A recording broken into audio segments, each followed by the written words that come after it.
finished, you can come back safely to your homes.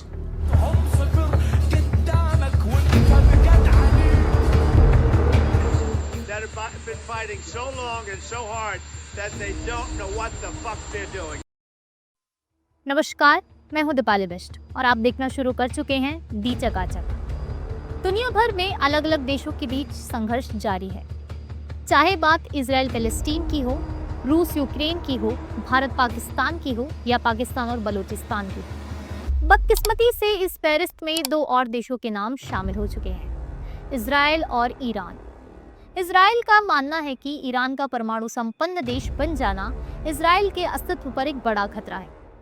इसलिए परमाणु समझौता करने को लेकर इजराइल ने ईरान को 60 दिनों का समय दिया और 61वें दिन यानी बीते शुक्रवार को इजराइल ने ईरान के खिलाफ राइजिंग लायन नाम से एक सैन्य कार्रवाई भी की, जिसमें इजराइल के 200 विमानों ने ईरान के तकरीबन 100 ठिकानों को निशाना बनाया।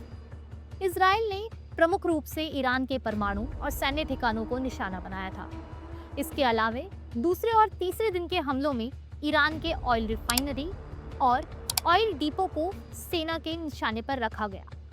इन हमलों में ईरान के तकरीबन 20 सैन्य अधिकारी और परमाणु वैज्ञानिक भी मारे गए टॉप कमांडरों की सूची में ईरान के सेना प्रमुख जनरल मोहम्मद बाघेरी, IRGC के प्रमुख मेजर जनरल हुसैन सलामी और एरोस्पेस फोर्स प्रमुख आमिर अली भी शामिल है।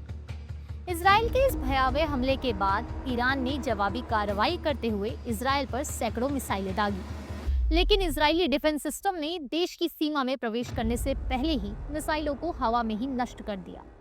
ईरान पर हमले के बाद इजराइल के प्रधानमंत्री बेंजामिन नेतन्याहू ने प्रधानमंत्री नरेंद्र मोदी समेत विश्व के प्रमुख नेताओं से टेलीफोन पे वार्ता भी की और समर्थन जुटाने का प्रयास किया।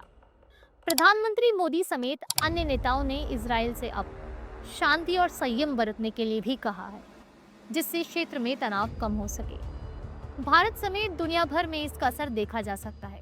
इजराइल ईरान विवाद के बाद शुक्रवार को कच्चे तेल की कीमतों में 9% से बढ़ोतरी देखने को मिली है। अब ये कीमतें $75 प्रति बैरल पार कर गई हैं, जो एक दिन में हुई सबसे अधिक बढ़ोतरी है।